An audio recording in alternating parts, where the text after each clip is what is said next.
Kind of snuck up on you that time, right? Didn't it kind of snuck up on you, the fact that they dropped me in so well. Hey, if you're watching online, we're having some fun here at the campus of the Church by the Glades. And the movie, we're doing a series. If you're new, welcome. The series is called Back to the Movies. We're using a popular movie to begin a conversation that lands with the Word of God. And of course, it's Pirate Weekend at Church by the Glades. The Pirates of the Caribbean movies have been such a big deal. In fact, the first one came out almost 20 years ago. Do you realize it's been that long? But pirates have been around for forever almost. The first time pirates, real pirates, show up in the historical record is back 1400 BC. I'll help you calibrate. That's before Moses had his first birthday. So there are pirates in the Aegean back there preying on merchant ships. Fast forward through time, the man we know as Julius Caesar was actually kidnapped by pirates, later ransomed. How about famous people? St. Patrick, the patron saint. If you're watching in Ireland right now, you know St. Patrick was not born in Ireland. How did he get to Ireland? Vacation, you assume. Study abroad program. Nope. Kidnapped by pirates and enslaved, actually. He escaped, returned to his home, but he felt the conviction of God to go back and take the gospel of Jesus Christ to his captors. So that's how he got to Ireland, became St. Patrick. Gosh, you can keep fast forwarding. The Vikings actually functioned as pirates. They raided the coast of Europe back in the 10th, 11th, and 12th century. The golden age of piracy, that's the backdrop for the Pirates of the Caribbean movies. That would be about 50 years after Christopher Columbus and about a few decades before the American Revolution, 1776. And of course, you know they're modern day pirates. Off the coast of Northeast Africa, piracy is still a thing. In fact, anybody see the 2013 movie Captain Phillips with Tom Hanks? Anybody see that one? Maybe put it in the chat if you did. Like 3 people, great movie. But it told the story about modern day Somali pirates. And in the early 2000s, they were causing lots of problems. In 2004, they cost the international shipping community $16 billion in losses. So, but I don't want to talk about those kind of real pirates. I want to talk about the kind of pirates we find in movies and in theme parks. If you're watching in some other part of the world, our physical campuses are in South Florida. And that means we can pop up to Disney in about 3 hours here. My family, we love Disney. As a little boy, my favorite ride was Pirates of the Caribbean. I love that ride. It actually started in the 60s, late 60s in Disneyland in California. And that was the last ride Walt worked on before he passed away. Any fans of Pirates of the Caribbean? You like the ride, the movies? So you'll find pirates on the high seas. You'll find pirates in movies. You'll find pirates at theme parks. You'll find pirates in church. You will find pirates in church. You're like, what? Okay, I'll give you one example. My favorite young preacher, Charlie Hughes. Charlie's on the front row. He's my oldest. I love that Charlie feels very called by God to be a pastor. But Charlie, that was not your first professional choice, was it? Now, he's our main speaker for Rally. Quick word about Rally. If you're here and you're a young adult, 18 to 30, and you've not been part of Rally yet, you got to come. It's this Friday, 8 o'clock. It is the best thing going for young adults. The worship's amazing.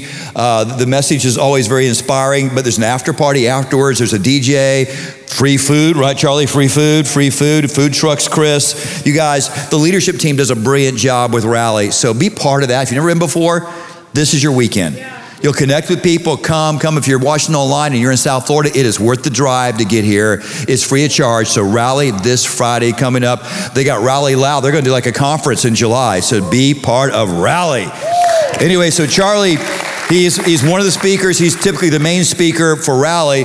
But that was not, son, your first professional choice as a child. Before he chose to be a pastor, he wanted to be a pirate. True story. Any parents here, your kids are the age that you remember the Wiggles? Remember the Wiggles? Remember the Wiggles? Oh, we thought Barney was bad. Then came the Wiggles. The Wiggles. If you don't know the Wiggles, they were like a boy band for kids, but they weren't boys. They were grown men. And they sang these terrible songs about weird topics like fruit salad, yummy, yummy, right? And so Charlie, when he's like 2, loved the Wiggles. I hated the Wiggles, but I suffered through the Wiggles with him. And the Teletubbies were terrible, but the Wiggles almost as bad. And they had a side character named Captain Feathersword. Remember Captain Feathersword? Most harmless pirate of all time. Had a sword with a feather. And so Charlie liked him, wanted to dress up as Captain Feathersword. And by the time he, thank goodness, grew out of that, I guess I went to Blockbuster and rented the DVD of Disney's Peter Pan. And in the story of Peter Pan, they have a loathsome and lovable pirate named Captain Hook. And all of a sudden, he fixated on Captain Hook. He wanted to be Captain Hook for a few years. And about the time we thought that's finally going to wear off, we watched Pirates of the Caribbean, and he loved Captain Jack Sparrow.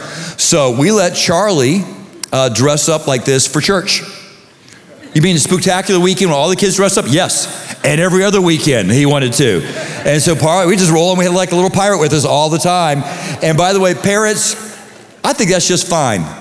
We believe in creativity and imagination. So if it's fun for if she wants to wear a little princess gown, let her wear the princess gown to church. That's just fine. If your little boy wants to dress up as Spider-Man or the Hulk or Captain Jack Sparrow, you let him do it. Yeah, let him have fun. We want our kids Christian to eat healthy, and stuff. But here they eat the donuts and candy all they want. Make church as much fun for your kids. Go to their favorite restaurant when church is done. Build everything fun around the experience, and they'll bless you for it. So, and they do a great job in kids stuff. So Charlie, now, it's fine when you're 6 to dress as a pirate. If you're 26, son, let's not do it anymore, and he doesn't. Or if you're 46, that'd be weird. It does happen. Hopefully you're not dressed like that today, but it does happen. My second favorite church to speak at is Central Church. Central is pastored by Judd Wilhite. Some of y'all know Judd. He speaks there. Yeah, great communicator. Judd, by the way, this is their 60th anniversary of that church today. Give it up for Central Church. They have campuses literally all over the world. Multiple states, multiple cities, multiple countries, but their main campuses are in Vegas. So I'm speaking for Judd and his church. It feels like our church. Why? Well, our kind of battle cry is no perfect people allowed. Theirs is a church where it's okay not to be okay. Isn't that good? And so like us, they got beautiful, awesome, kind of broken people sometime. But I'm there preaching a couple years ago, and it's the first Sunday morning service, and their room is big. It's a big church. So their room, if you're watching the Lake Worth campus of Church by the Glades, it's 4 times bigger than your room. So I'm there in this massive room teaching. I look down like on row 3, and there's a guy dressed like a pirate. I don't mean just some dude with long hair and a beard and a long coat. No, this guy has full on like pirate coat, pirate hat, pirate boots. I mean, this guy has the whole deal. I mean, he's just short a parrot and a bottle of rum.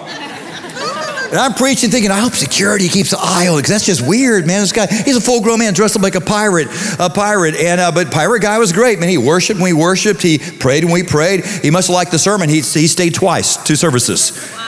And so after the service, I said, Judd, do you know, you guys got a pirate in the service? He goes, oh yeah, Captain Jack, man, he's here every week. Vegas, you cannot out-crazy Vegas, can you? Vegas, pirates in church. Yeah, he volunteers. I'm like, what do you let him do? That's weird, right? But listen, I think based on what the Bible teaches, there's pirates in the pews at every church every weekend. A pirate is about what you treasure, It's about what you treasure. If you saw the first movie, there's a great scene where Captain Jack's hanging out with Will Turner. Will Turner's like the good guy. He's the straight arrow. He's not a pirate, doesn't like pirates, but they're working together in tandem. And Captain Jack makes an observation. He diagnoses Will, says, Will, I think you're turning pirate. He's offended by that. So why? See, how do you identify a pirate? How do you, eye patch, peg leg, scurvy, battle scars? Captain Jack says, because you're becoming obsessed with treasure. Treasure. Based on that, what do you treasure in life? What do you treasure? I think every week there's pirates in church. I think there are pleasure pirates in church. I think there are possessions pirates in church. I think there are platform pirates in church. I think, man, we treasure the wrong thing, and that's a big deal. See, if you trust in the wrong treasure, your misplaced priorities will plunder your peace every single time.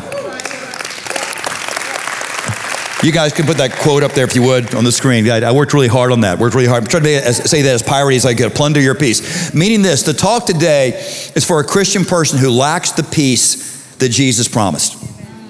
He didn't promise circumstantial peace. Your life's going to be tough. You're going to go through some hard times, difficulties. You'll get sick. You'll lose a job, right? You'll have tension. But we're supposed to have this inner peace, this God-based confidence, this knowledge that's a core knowledge that's going to work out, that God has me. He'll let me go through no test I cannot endure. This peace, no matter what we face, we may weep, we may cry, we may hurt, but we have this peace. But a Christian who treasures the wrong thing will not know this peace. Now, someone's going, David, are we taking this whole pirate thing a little too far? No, very biblical. Because pirates are obsessed with treasure. When I say 3, shout the word treasure. 1, 2, 3. Treasure. Put the word treasure in the chat if you're watching online. Treasure, treasure. You know the word treasure shows up in the King James Version of the Bible 100 times. 100. In more modern translations, like the New International Version, about 75 times. So it's in the Old Testament, the New Testament, and especially in the teachings of Christ. He uses the word treasure. Let me show you something. First, you find your Bible, open up your Bible or turn on your Bible and find, go to Matthew. Go to the first book in the New Testament. Matthew will be in chapter 6 and we'll bounce to chapter 13. So you have your Bible. I want you to see this word treasure and what God's word says about what we value, what we esteem, what we treasure. Let's start Old Testament. We'll survey the idea briefly. I love what it says about treasure. God's speaking here in Isaiah 45, verse 3. It's on the big screen behind me. It said, I will give you hidden treasure. Good reading. Treasure, riches stored in secret places. That almost sounds like a pirate burying his treasure. God says, I have treasure for you. I have these riches that you may know that I am the Lord, the God of Israel, who summons you by name. God says, I have good things for you. They're buried. You got to seek them out. You got to seek me to find them, but I have amazing things I want to bless you with. God is a generous God, a loving God, an open-handed God. Let's bounce to the New Testament. Now, near the end of the New Testament, you find the book of 1 Timothy. Paul is writing to a young pastor and apprentice he mentors named Timothy, and he says this, here's what you need to teach your people. Verse 18, command them to do good, to be rich in good deeds, and to be generous and willing to share. In this way, they will lay up treasure, good job, treasure for themselves as a firm foundation for the coming age. I love this last phrase. So that they may take hold of the life that is truly life. And Jesus said, I've come that you may have life and have life more abundantly. Life that is full and purposeful and meaningful and significant. I want you to have life, not just any life, not just existing. I want you to have true life. But how you manage your treasure is part of the qualifier to experience that true life. And then how about quickly a teaching of Jesus? Let's go to Matthew chapter 6, Sermon on the Mount, greatest sermon of all time. Jesus said this, you might recognize this statement. He gives us investment advice.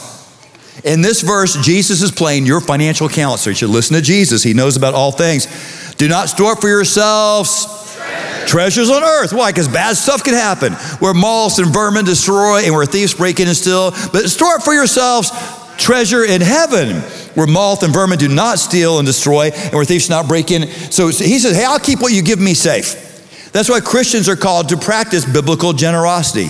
It's actually sanctified self-interest. Everything you give to him, he keeps forever in heaven. And then finally, a parable.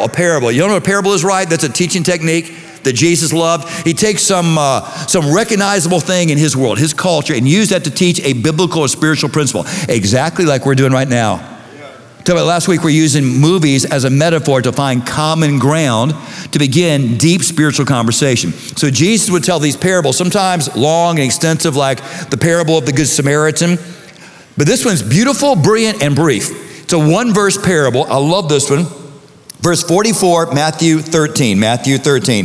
For the kingdom of heaven is like, good job. Like, see, his theme shows up time and time again. The kingdom of heaven is like treasure hidden in a field. When a man found it, he hid it again. And then in his joy, get ready, in his joy went and sold all he had and bought the field. Now the teaching today, a little disclaimer, is primarily for someone who's already a Christ follower.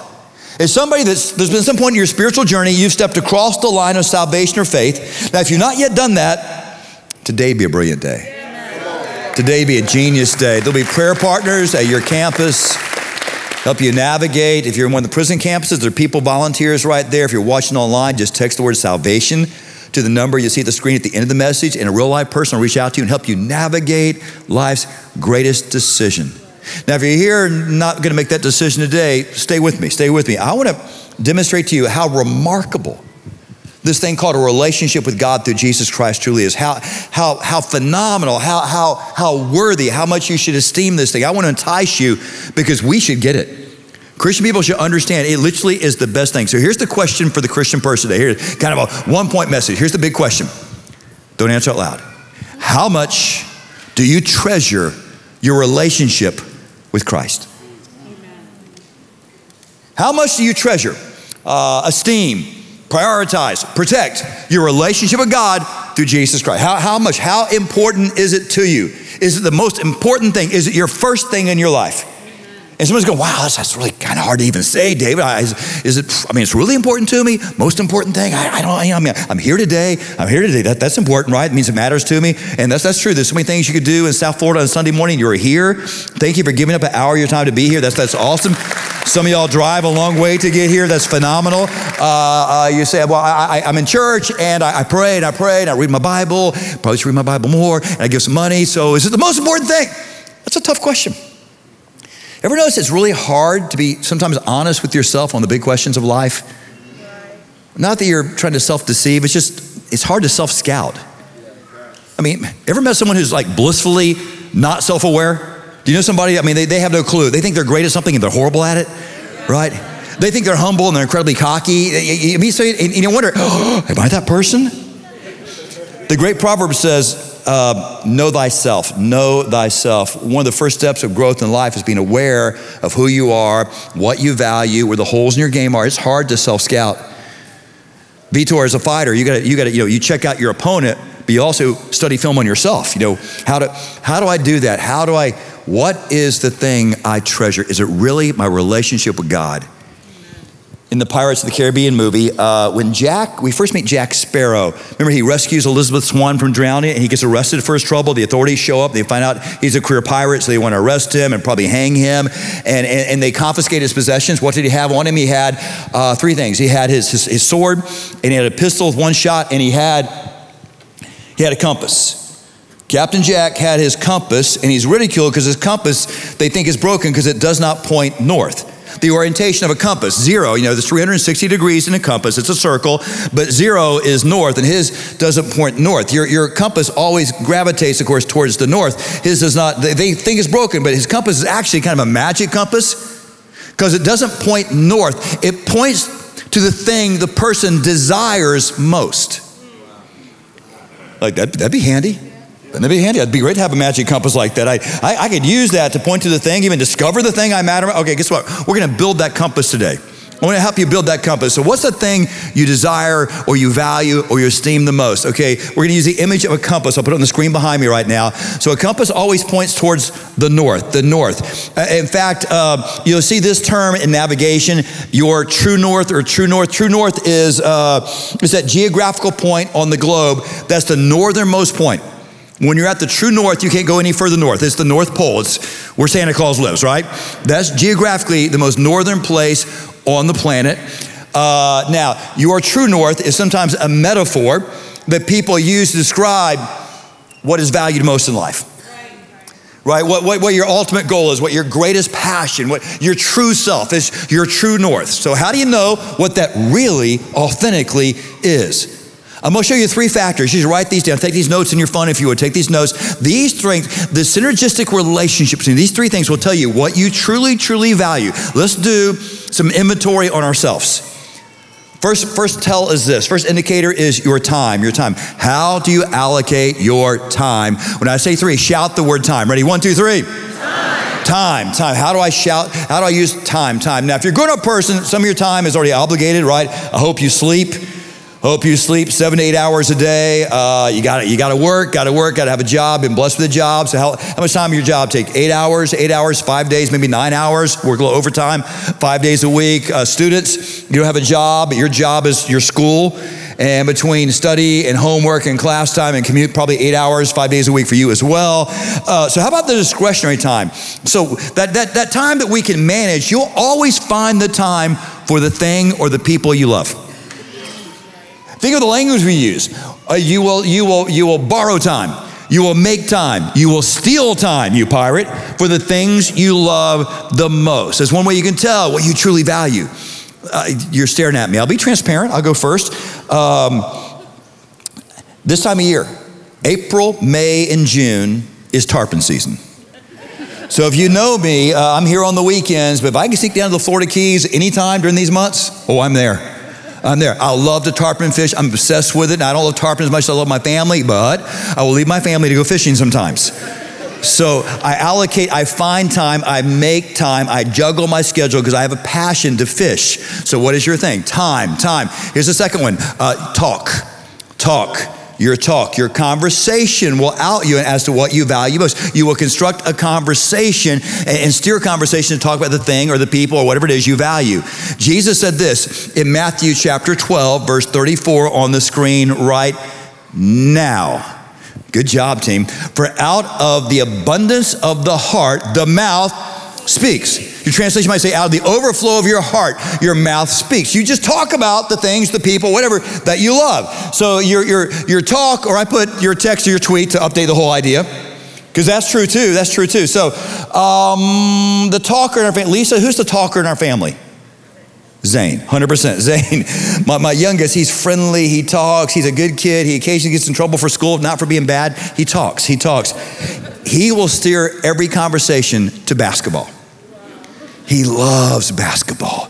He wants to talk about basketball. Dad, who's the greatest shooting guard of all time? Dad, what do you think in the playoffs right now? The Heat's basketball, and he loves it, he practices, he plays. His goal, his personal goal is to be the best basketball player born on his birthday. Because he and Michael Jordan have the same birthday. He has a lofty goal, right? So what do you talk about? It's that thing you love to jump into conversation. By the way, social media. Social media, oh my gosh, it is so revealing. So Jesus said, out of the abundance of your heart, the mouth speaks. Let me update that. Out of the abundance of your heart, the thumbs tweet.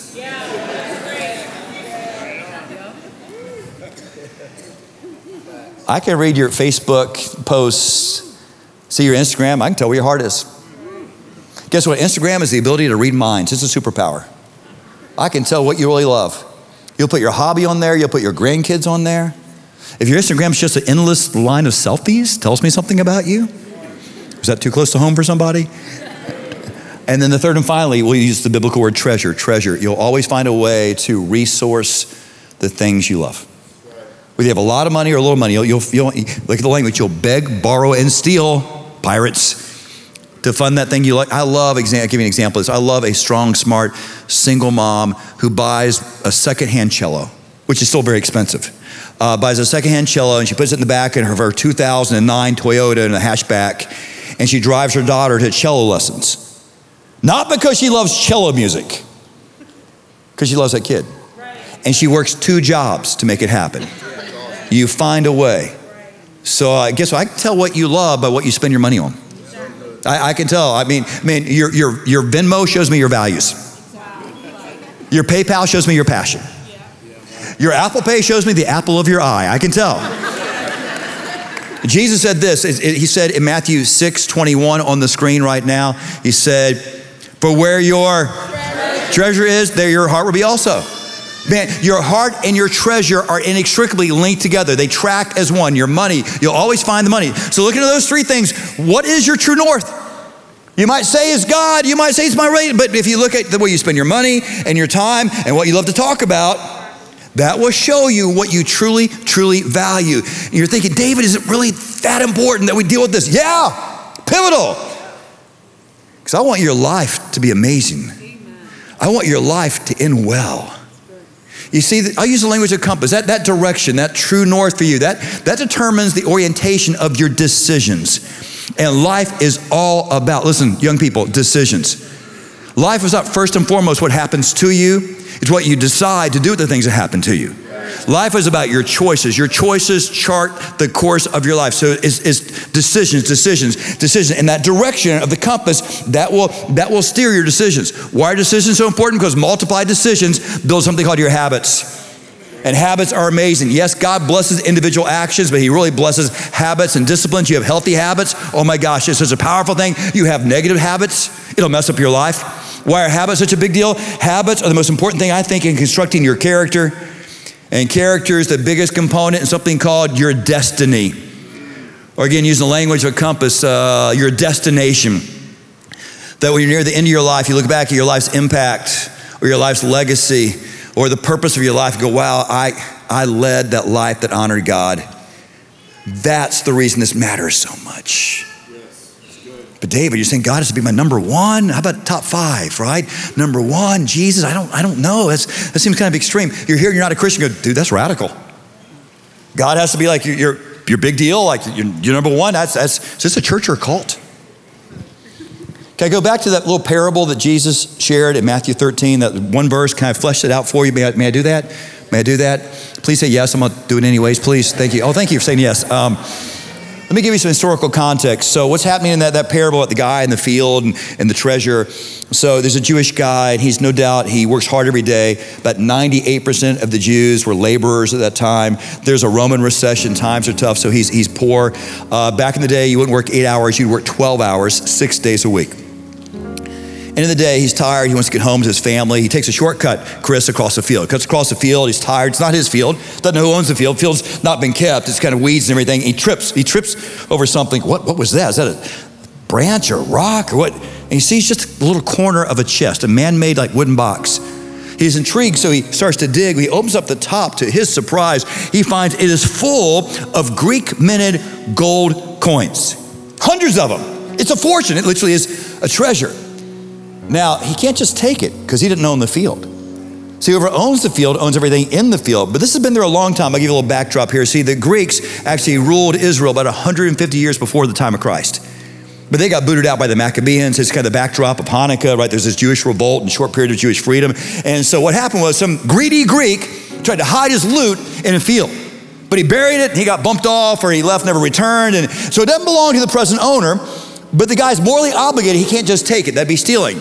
Now, he has no obligation to tell the guy there's treasure in his field because it's been there for a long time. He didn't put it there, just has to buy it. So Jesus says, he runs home, and Jesus says, with joy. With joy.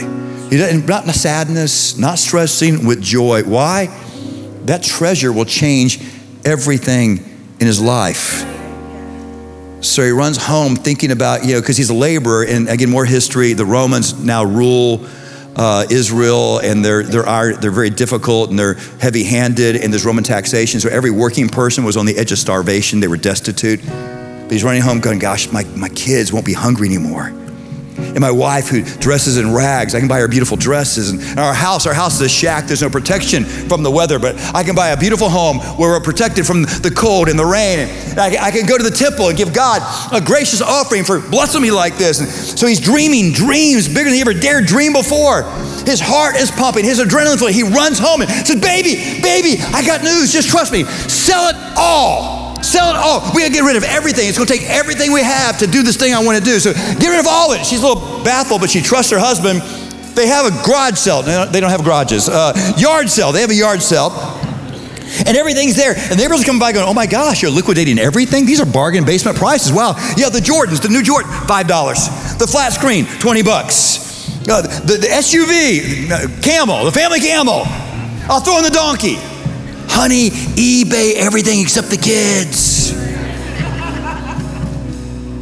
And Jesus, in a little verse, he had joy, not about the treasure, he had joy about selling everything, because giving up all was the way he would get the treasure.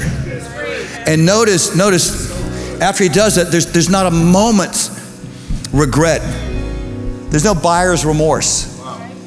Lisa will tell you, when we buy any big purchase, I stress for like a week. I can't sleep. None of that for this guy. Why? Because the treasure of the kingdom, the treasure that is Jesus, is worth your all.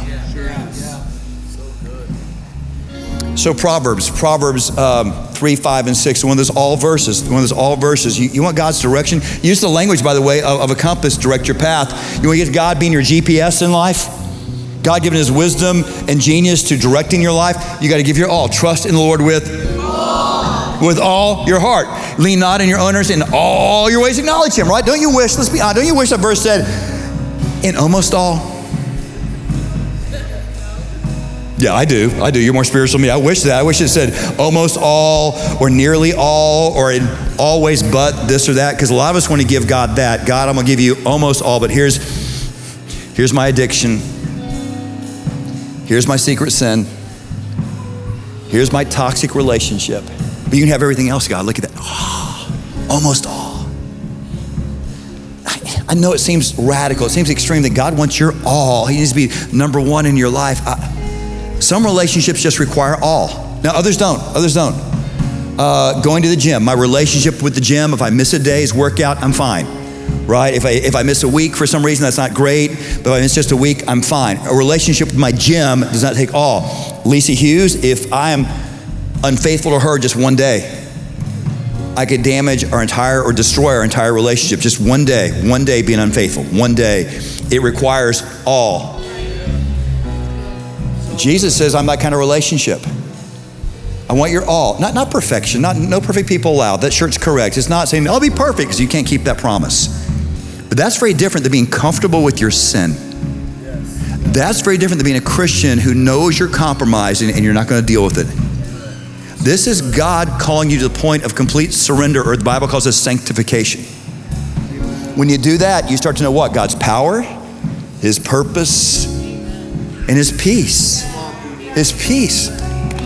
Your compromise is playing pirate to your peace. Your sin is plundering your peace. God's called you to a supernatural peace right now. But I'm close, David. I'm almost all. I'm nearly all. It will not get you to your desired destination. How do I know that? A compass. Y'all got your iPhones? Got your iPhone? Just a compass on your iPhone. Charlie, you got your iPhone? Find your compass, if you will. I left mine backstage. First one finds one in the front row, I'll take. Oh, Charlie. All right. So iPhone has a compass app. And again, so a compass, north is 360 degrees on your compass app, and like any compass. And so north, let's find north. That's north right there, 0, 0. Now, actually what this is not true north on a compass. Any compass, not just the iPhone. It's not true north. It's pointing to something called magnetic north. What does that mean? Well, true north is that true northern, that geographic north part of the globe. Magnetic north accounts for the fact that there's magnetic fields in the earth, and it kind of messes up your compass a little bit, just a tiny bit. Even putting your compass near to something metallic will throw it off. So if you don't know that, you got a problem, because it's just a little bit off. Like maybe it's off 1 degree.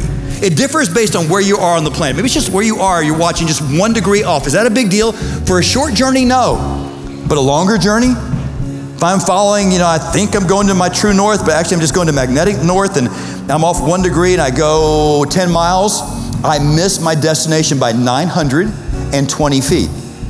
That's a football field and 1 end zone. Still not terrible. But if you're a pirate back in the day and you leave, say, Sydney, Australia, and you want to sail to Honolulu, Hawaii for some reason, that little tiny island in the massive Pacific Ocean, well, Sydney is 13 degrees away from true north. And you take off and don't account for that 13 degrees. Not a lot when you think about versus 360 degrees. It's just a little bit, but you don't take account that compromise in your compass. You miss Hawaii by 1,100 miles. And there's some Christian here, you think your compromise is so small, you're fine. You think this sin it's a little sin. It's my pet sin. It's my little cute sin. You're surrendering to the gravitational pull of your own downfall. And you're going to miss that destination you desire in your life. So Jesus brought you here today to draw a line in the sand and say, today, Lord, I'm all in. I'm all in. Why? Because you're my treasure. You're my treasure. I'll sell it all to get the treasure that is Jesus, because He gave His all for us. Let me pray for you. Father God, thank you so much for a truth embedded in a pirate movie, that we all treasure something. We all esteem and value, prioritize and protect something, but it needs to be our relationship with God. If we do that, you will meet the other desires of our heart. It says that in Scripture in Psalm 37. Delight yourself in the Lord. He'll give you the desire of your heart. It says in Matthew 6, seek ye first the kingdom of God and God's righteousness, and all these other things we need, jobs and careers and finances, you will supply unto us. Father, help us make you our true north. We make this prayer in Jesus' name. Amen.